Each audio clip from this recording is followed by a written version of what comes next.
Procurador de Justiça, Dr. José Maria da Silva Júnior, com uma palestra Legislação e Arborização. Dr. José Maria da Silva Júnior, bacharel em Direito pela Pontífice Universidade Católica de Goiás, membro do Ministério Público do Estado de Tocantins, ingresso em 1991, titular da 10ª Procuradoria de Justiça, coordenador do Centro de Apoio Operacional das Promotorias de Justiça de Meio Ambiente, mestre em Ciências Ambientais pela Universidade Federal do Tocantins, em 2005.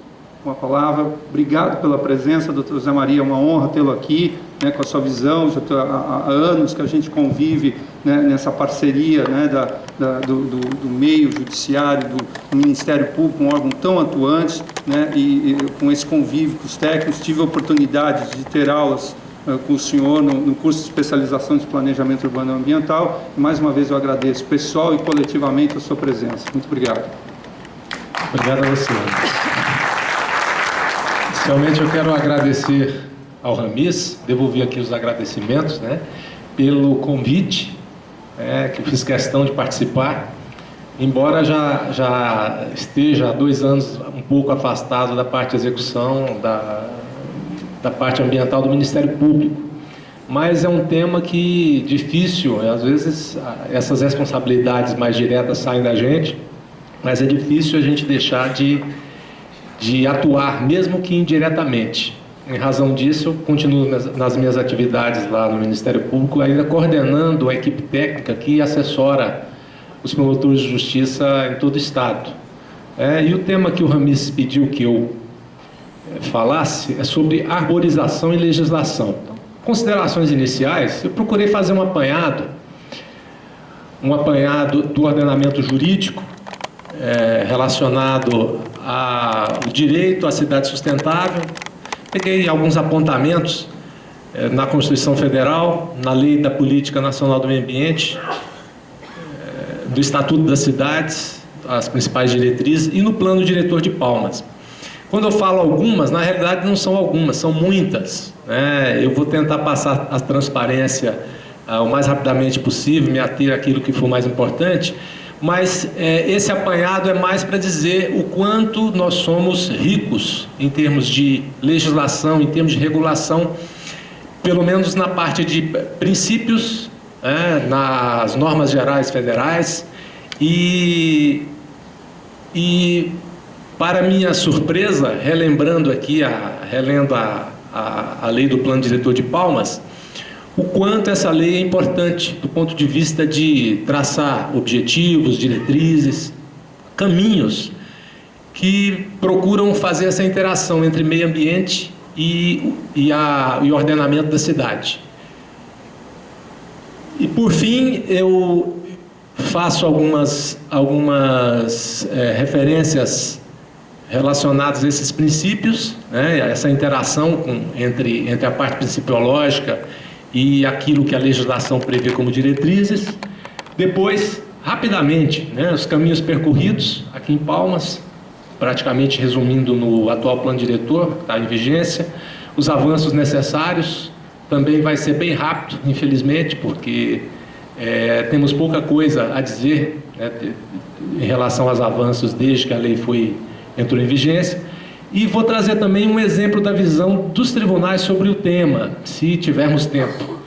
Mas, de qualquer forma, as transparências vão ficar à disposição da organização para que possa ser disponibilizada.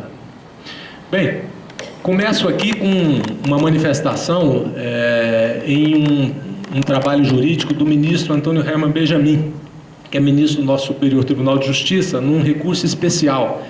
É uma decisão recente, de 2012, onde no seu voto ele fala, assim, com muita propriedade, que a cidade sustentável acha-se permanentemente sitiada pela especulação imobiliária, de um lado, e de outro, pela incompetência ou apatia, quando não por pura e criminosa má-fé do administrador municipal, perante o destino da urbe no médio e longo prazo.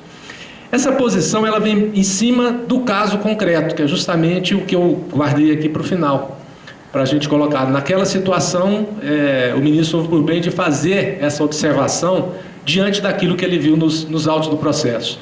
Mas Um processo que chegou ao Superior Tribunal de Justiça, acredito, sobre esse tema. Eu vi, aliás, duas decisões lá, né?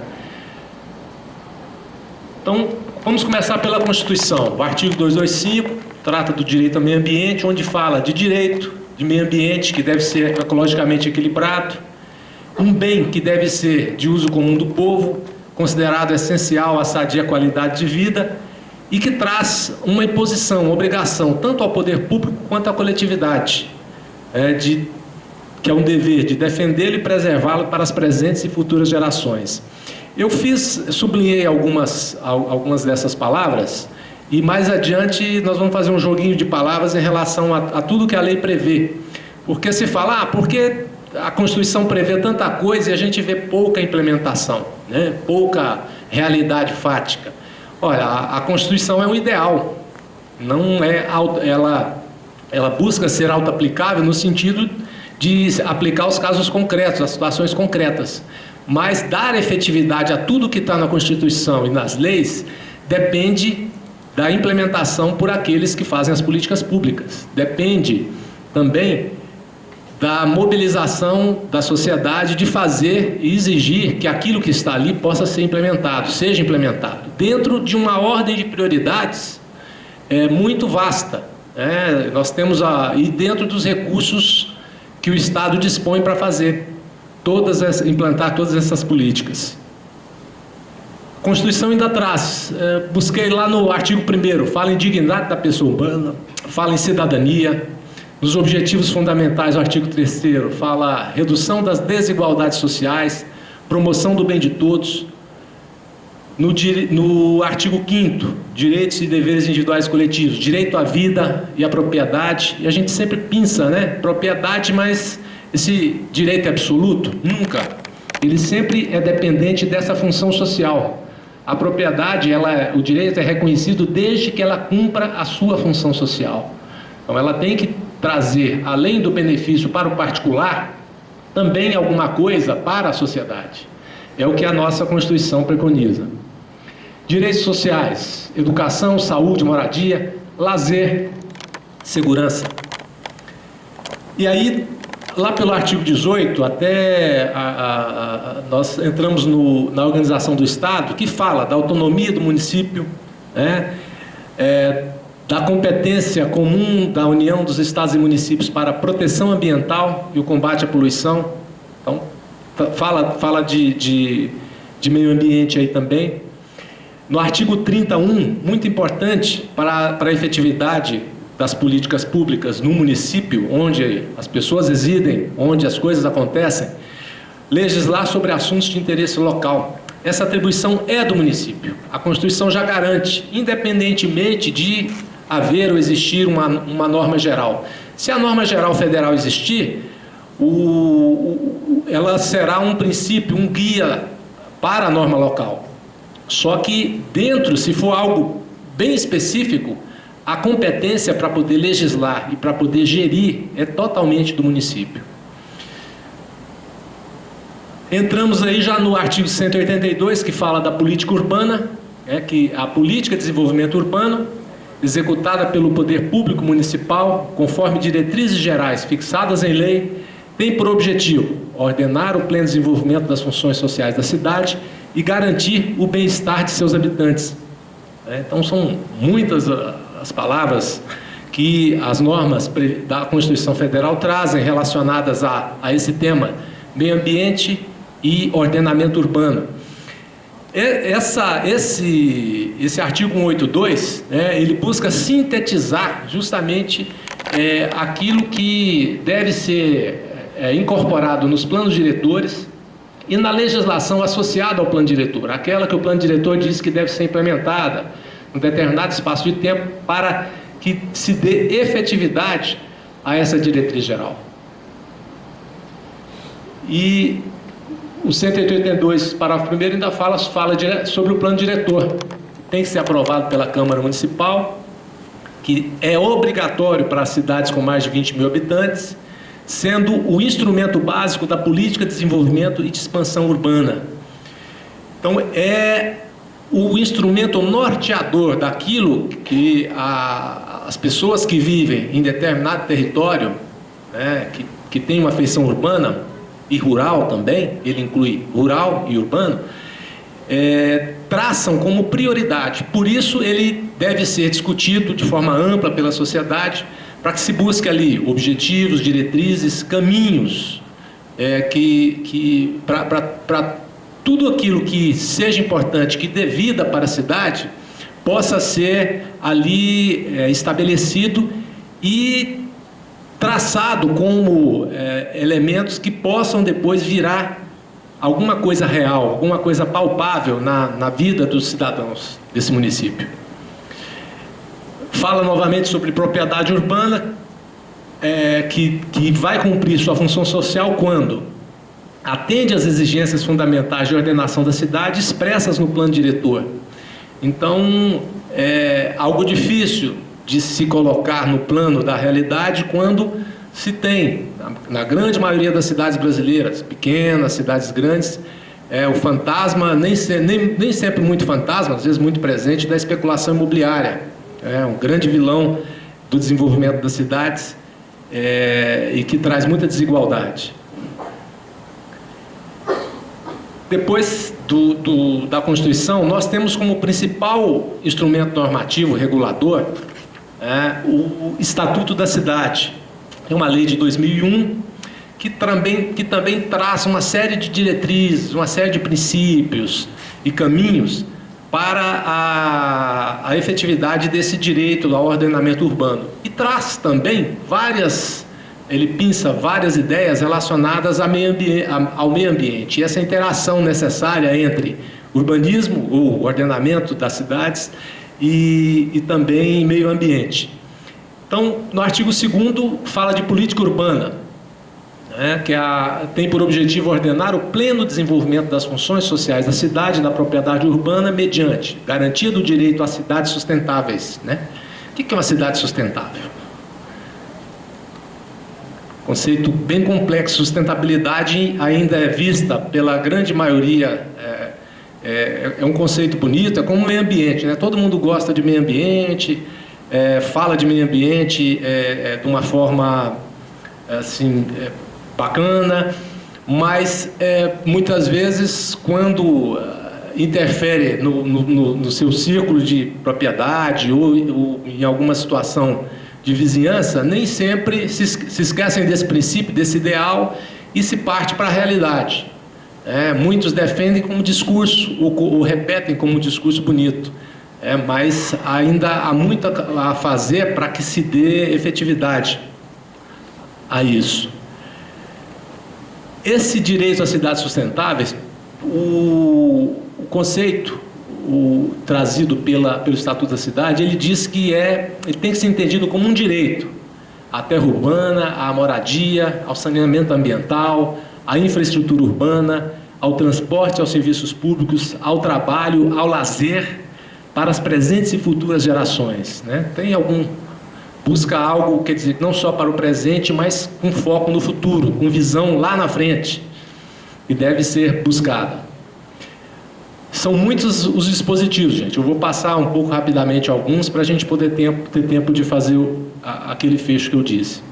Ainda sobre cidade sustentável, o artigo 2º, fala expressamente garantia do direito às cidades sustentáveis e como se chega lá? A lei traz diretrizes: proteção, preservação e recuperação do meio ambiente natural e construído e do patrimônio paisagístico, participação do poder público municipal e participação popular nos processos de implantação de empreendimentos ou atividades que tenham algum efeito potencialmente negativo sobre o ambiente natural e construído, o conforto ou a segurança da população.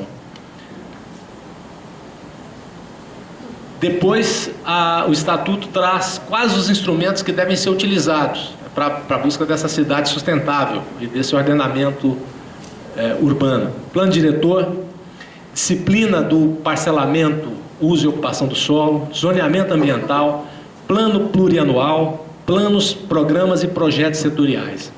Eu acho que essa transparência, ela resume muito aquilo que vem do plano ideal e a dificuldade de colocar isso no plano da realidade. Por quê? O plano diretor, todos aqueles que participaram aqui em Palmas sabem a luta que foi fazer a concepção, chegar a uma versão final e buscar a aprovação. Mas ele foi efetivamente participativo, buscou se discutir em vários pontos da cidade os problemas que Palmas vivia então, que com certeza estão ampliados hoje, buscou trazer uma série de diretrizes e caminhos que, infelizmente, não foram ainda implementados. Nós vamos ver daqui a pouco. O Estatuto fala ainda sobre o direito de preempção. Eu não sei por que os juristas buscam complicar as coisas quando poderiam facilitar. Basta falar direito de preferência, mas eles gostam de usar palavras difíceis. Preferência, essa preempção nada mais é do que a preferência do poder público para aquisição de imóvel urbano, objeto de alienação onerosa entre particulares, e pode ser feita quando o poder público necessitar de áreas para implantar equipamentos urbanos ou comunitários, criar espaços públicos de lazer e áreas verdes, criação de unidades de conservação ou proteção ou outras áreas de interesse ambiental, proteção de áreas de interesse histórico, cultural ou paisagístico. Mais um pouco das palavras que tem a ver com esse congresso. Estudo de impacto de vizinhança, outro instrumento importante também. Poucos municípios definiram como fazer esse estudo. Então, nada mais é do que a definição por lei do município dos empreendimentos e atividades em área urbana que dependerão desse estudo de impacto para a obtenção de autorizações municipais que visem construir, ampliar ou fazer funcionar esses empreendimentos. E ele deve conter, resumidamente, os aspectos negativos e positivos para a qualidade de vida da população. Então, ele tem esse objetivo.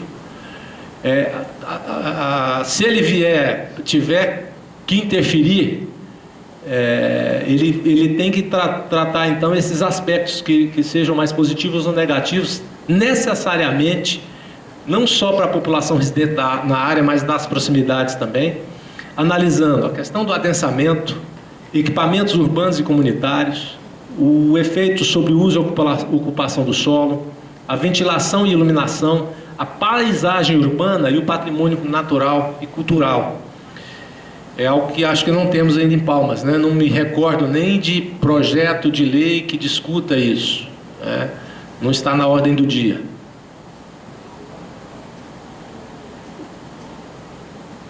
O artigo 39 a 42, ele já fala sobre o cumprimento da função social, da propriedade, e que se dá quando se atende às exigências fundamentais de ordenação da cidade, expressas no plano diretor.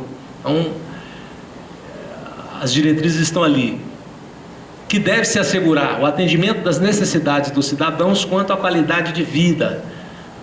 Eu sublinhei várias palavras, como disse, que tem a ver com essa discussão de arborização e paisagem urbana. Por quê?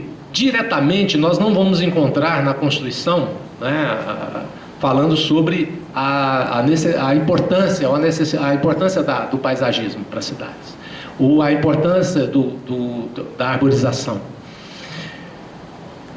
Então, o plano diretor é instrumento básico da política de desenvolvimento urbano, integra o processo de planejamento municipal e deve ser incorporado pelo plano plurianual, diretrizes orçamentárias e orçamento anual. São essas três siglas muito presentes hoje, na PPA, a LDO e a LOA, com base na qual todo o planejamento municipal é feito, ou do próprio Estado. Não dá para se implantar qualquer política pública ou ações de política pública se não tiver por base os recursos disponíveis e esse planejamento. Inclusive, é essencial e fundamental para a necessária prestação de contas. Mas o que é prioridade nisso tudo? Será que uma cidade com mais árvores ou com um planejamento paisagístico é prioridade diante de outros bens jurídicos? Talvez implantar isso de uma vez na cidade inteira não seja, mas talvez começar por um determinado bairro ou um determinado setor pode ser o caminho. Mas como conseguir isso?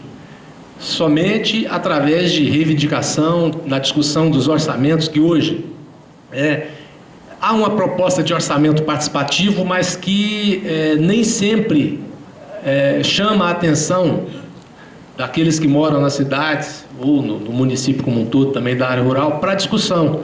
Às vezes a convocação para audiência é feita ali num pedacinho de jornal, rapidamente na televisão, em horários onde as pessoas ainda estão trabalhando, ou chegaram em casa e ainda não estão atentas.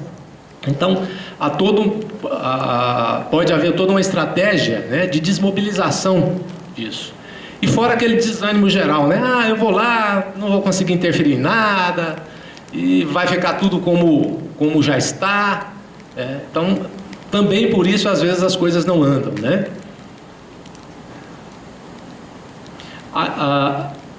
Aí passamos para o plano diretor de Palmas, né? Eu, como disse antes, tive uma grata surpresa de relembrar vários dispositivos dessa lei que tratam de uma forma muito, acho que atual e muito precisa, fala muito sobre meio ambiente, fala muito sobre urbanismo sustentável, sobre cidade sustentável, sobre unidade de conservação, sobre paisagem.